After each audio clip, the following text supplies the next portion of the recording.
मेरी भाभी मेरी जान। शादी होने के बाद एक लड़की पर बहुत रिश्तों का बोझ आ जाता है। ससुराल में उससे यह उम्मीद की जाती है कि वह खुद की परवाह किए बगैर सबको खुश रखे। भाभी के साथ रिश्ता प्यार से भरा होना चाहिए, तभी घर का माहौल खुशनुमा रह पाता है। साथ ही लंबे समय तक सभी रिश्तों में मिठास रहती है। वैसे तो ननद भाभी का रिश्ता दोस्ती का होता है। ससुराल में एडजस्ट करना आसान हो जाता है।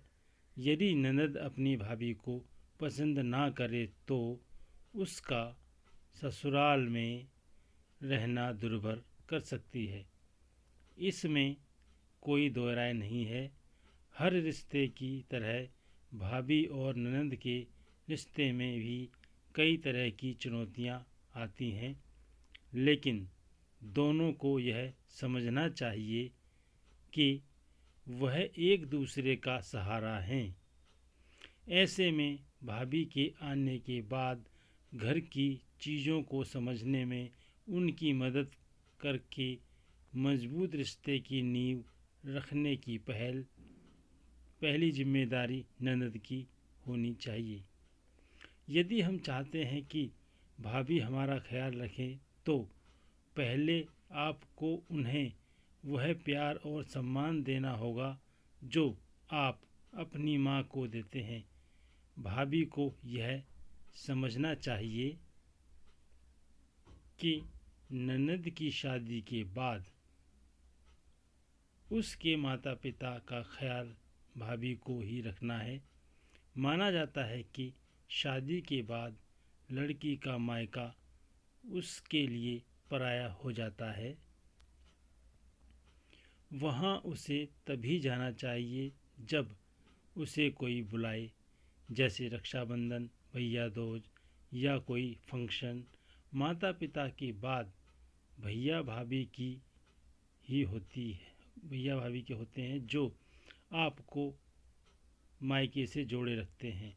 हो सकता है आपको आज तक अपने भाई और भाभी की मदद की ज़रूरत ना पड़ी हो, मगर माता पिता ही आपकी हर छोटी बड़ी समस्याओं को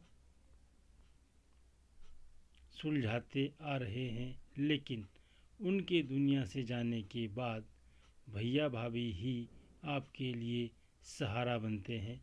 अगर आपको ससुराल अच्छा ना मिले और भाभी से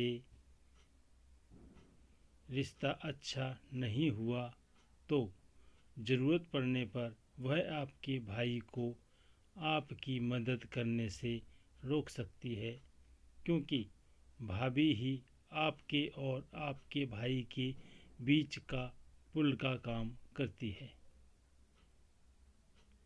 इसलिए मेरी भाभी मेरी जान होनी चाहिए। माफ़ कीजिए, इस कहानी में देवर की जगह ननद है। देवर भाभी की अगली कहानी।